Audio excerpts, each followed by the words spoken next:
In the forest where people go to lose themselves, where the sounds of birds and wind overpower even your own thoughts, where the trees reach impossible heights, blocking any traces of light, dread begins to overtake you.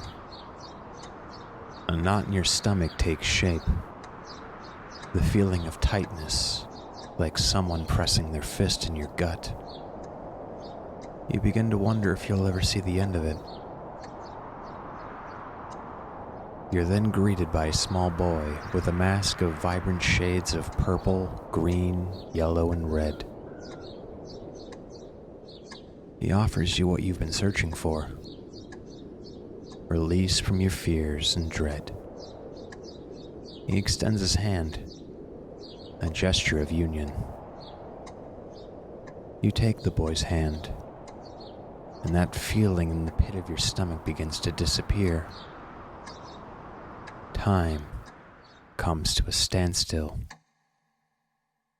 That dread in your heart disappears, replaced with something else. Hope.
My relationship with Majora's Mask is complicated.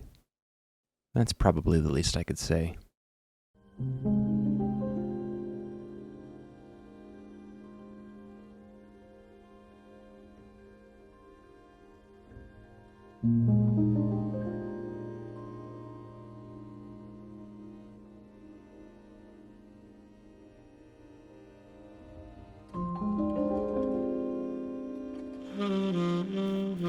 I grew up with Ocarina of Time. To me, it always felt like returning home whenever I played it. So hearing that there was a sequel was huge for me. Memories of getting the game were chaotic. I was very young, in a game store that no longer exists, at a mall that's been slowly dying for the better part of my life. I was surrounded by shelves of games from various systems. The room was dimly lit, with sounds of Final Fantasy VII playing in the background.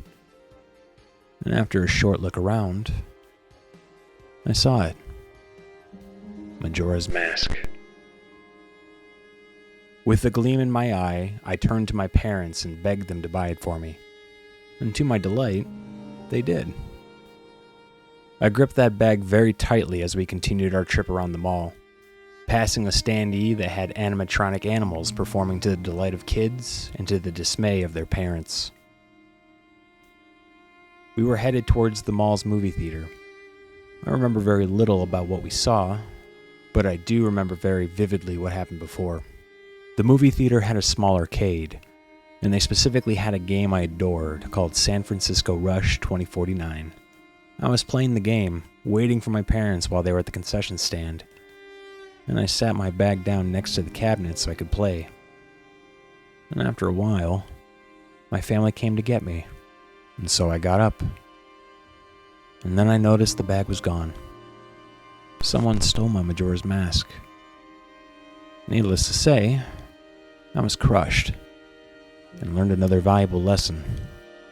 Not everyone is kind. Eventually, I found another Majora's Mask, and I vowed that I would never let it leave my sight again. I remember enjoying the game quite a lot when I was younger. I was even a little scared of it at times. Memories of the moon staring and gradually moving closer burned into my mind, as well as the other darker tones. Ocarina had its moments of dread, but this one felt like fear and despair were at the center stage of its story. I doubt I fully appreciated what they were trying to do with the story at the time, but aspects always felt unsettling to me as a kid. I'm a different person now. At least, I believe so. And for better or for worse, many things have changed since I first found Majora's Mask. And as I got older, I kept thinking about it. I had a desire to see it again with fresh eyes. I was immediately reminded of how much atmosphere and tension Majora's Mask had. The game is like a ticking time bomb, as its premise focuses on the concept of only having 3 days to save the world. What you did with that time was ultimately up to you. The plot of the game focused on Skull Kid, Majora's Mask, as well as the inhabitants of Termina. Skull Kid, previously a background character in Ocarina, takes center stage as the game's main antagonist. And Skull Kid is just that, a kid, whose mischievous nature is heavily influenced by the evil powers of Majora, causing the creature to attempt Armageddon. Majora was initially an evil being, theorized to grant wishes and bestow unfathomable powers to unsuspecting victims. However, those powers came at the cost of one's free will. I was immediately brought back to my childhood, remembering the excitement I felt exploring the world. Majora's Mask is fairly identical to Ocarina of Time, but with visual enhancements that, although they aren't anything remarkable by today's standards, were genuinely impressive. Still, a lot of the fundamentals of how it looks, how it plays, and even a majority of its characters were repurposed for the game. Although the characters were repurposed, they were given new depth and life, whereas in the past they were simply NPCs providing simplistic anecdotes about the world or a task. These characters had lives and worked on a schedule, moving throughout the environment. Sometimes their stories would even be intertwined. The game treats dread like an elephant in the room. Folks try not to acknowledge it, but are inevitably forced to come to terms with their fates in the game's darker scenarios and writing. The game offers touching stories, like racing the Deku Butler because he wanted to capture the feeling of racing his son again after his death, or going to the music box house to save a child's father who was cursed to be a Gibdo, or Kafia and Anya reuniting, vowing to spend their final moments together as a couple. It even offers more silly quest lines like fulfilling Kamuro's dream of spreading his dance moves throughout the world, or offering a toilet hand paper to do God knows what. It even takes pre-existing characters and changes their name, personality, and backstories for something far more compelling. Like the Romani Ranch sisters, learning of how Cremia had to step up and take care of their father's ranch after he passed away, while also being a motherly figure to her younger sister Romani, who insists that aliens are abducting their cows. You know, regular Tuesday stuff. One of Ocarina of Time's greatest strengths was showing Hyrule before its demise and after its demise. It created ownership in the world. Majora takes that idea and spreads it across the lands of Termina. Each day that passes by, you can see a tonal shift begin to take shape in the world nearing its end. Characters that once had some combination of confidence, arrogance, ignorance, or whatever you want to label them with regarding their environment are eventually faced with the reality as the moon draws closer. It's genuinely infecting when you dig into it. However, I would be remitted if I didn't also talk about some of Majora's odd quirks that I didn't quite notice before. This is something I acknowledged when I was younger. But I was able to look past a lot of things because I was excited about what was around the next corner. But then as I got older, I started having conflicting feelings. I started noticing the imperfections, flaws. Not just the game's flaws, but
why is it like this? Why does this frustrate me when it hadn't before? Was I just getting older?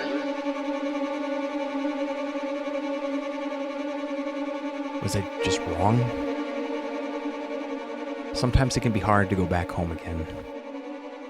Things that in your mind were once special or perhaps nostalgic sometimes rarely meet your mind's expectations. I found myself hitting walls over and over again. Moments that I remembered being fun lacked the enjoyment I once had, struggling with the way you moved around, the abilities provided to you, the tedium of the revisiting of tasks, dungeons, and challenges causing me to reset and do over. There's a fine line between challenge that is interesting and challenge that is needlessly tedious to the point of being pungent. Majora feels like it has mechanics that conflict with other concepts and ideas. The 3-day structure is interesting, but when you have certain quest lines or rewards that lock the player out based on the time they complete them, it causes you to have to reset the clock and redo work again. But it's not enjoyable to feel like I had wasted my time and needed to redo a chunk of work.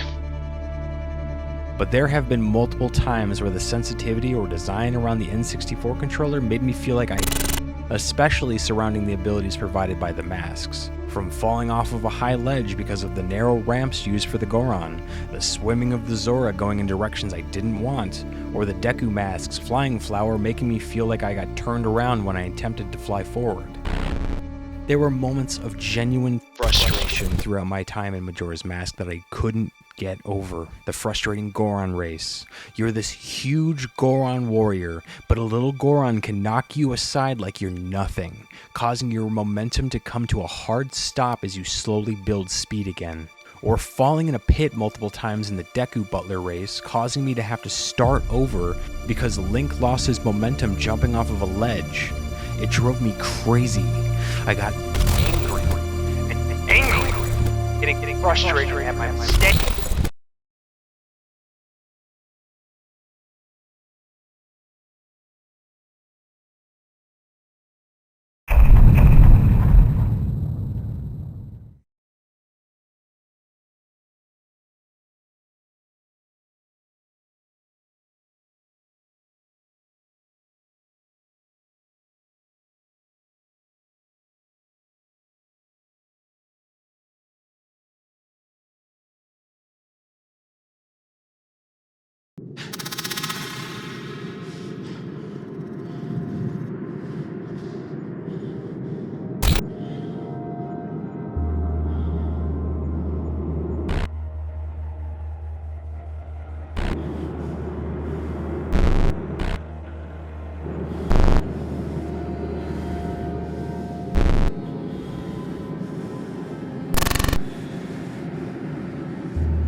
You've been met with a terrible fate,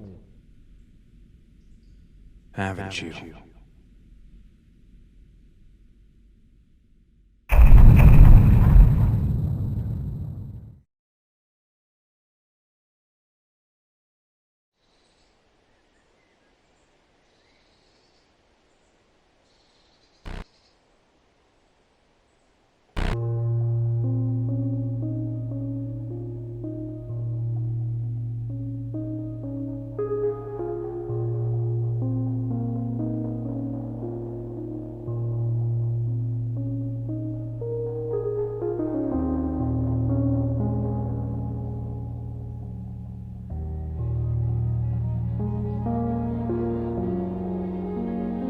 You don't need that anymore. Don't let it control your life.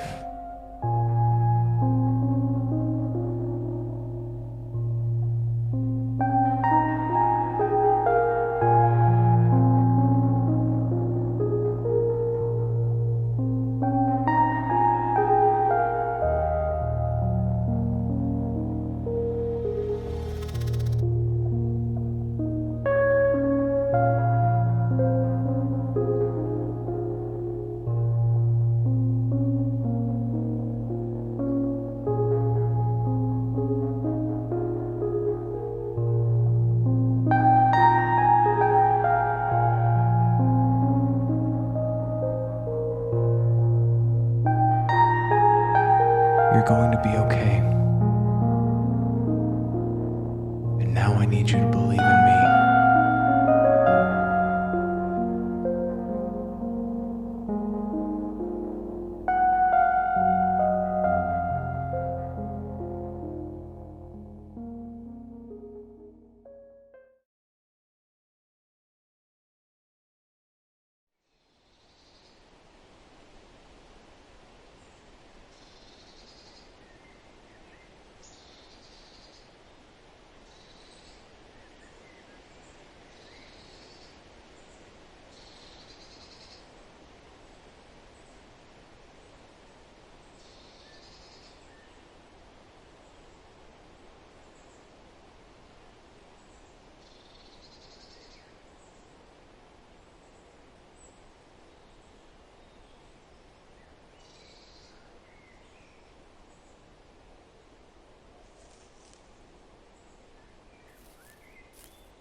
Following the development and eventual success of Ocarina of Time in 1998, Nintendo behind the scenes was deep into production on their disc-based add-on to the Nintendo 64, the DD.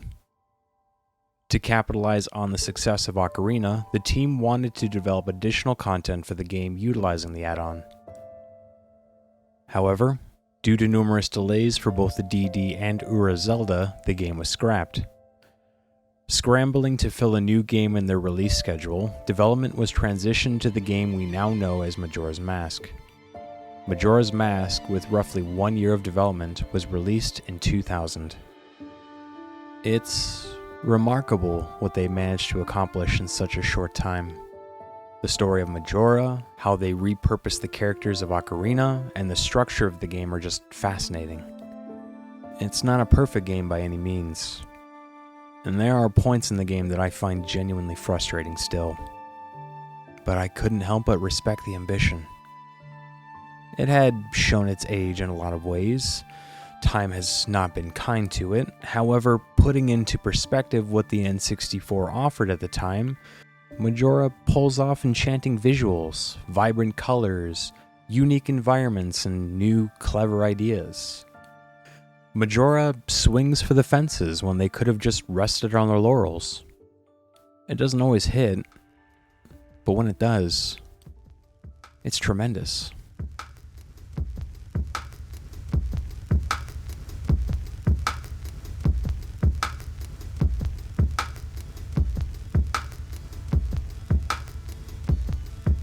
I couldn't help shake this thought, and I'll admit it is a rather indulgent one.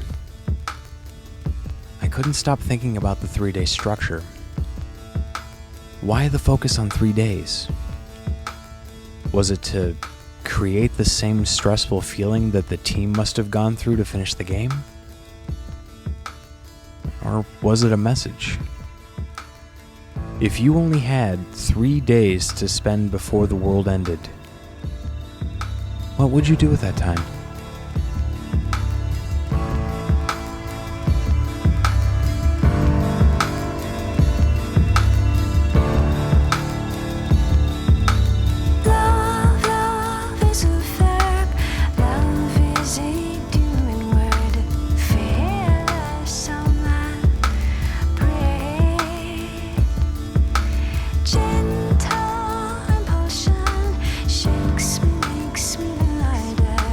Every character in Majora has a story to tell, no matter how big or small.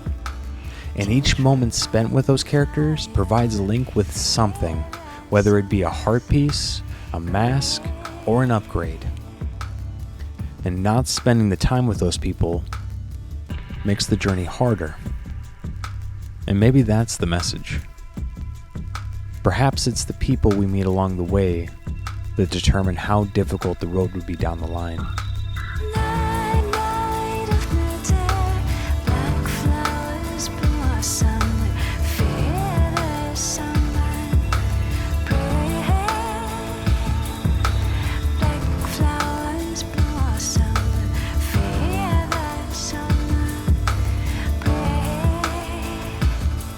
Those side moments with the characters were the things I remembered the most fondly about Majora. They're also affected by their circumstances and their environments.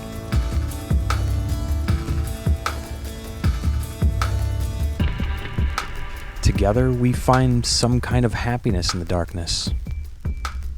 It's a pleasant sentiment I took away from the game, and it's one that I now try to share in life, even in times when I feel that things aren't going my way.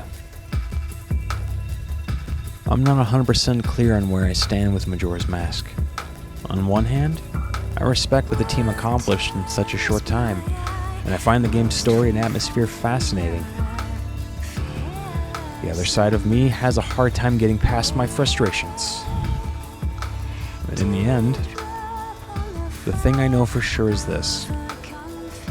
It's one of the most memorable experiences I've ever had with a Zelda game. Not all of it is perfect, but just like in life, nothing is. And not everything is going to go exactly the way you'd hoped. But that doesn't mean you have to stop trying. You might even be able to look back and laugh at the journey.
You alright? I saw that. Once we did the stop shot, I was like, oh fuck, this is a bad spot. Just like, I got dirt in my eye, and I think in my mouth. Oh, just to show you how much this dude loves you guys. Oh, he's trying so hard. Look at this back. I like landed, just like, I don't know if it'll catch, but he's like over here. There's like a branch that looked just like this. And I landed right on it, and it went right up into my shoulder blade.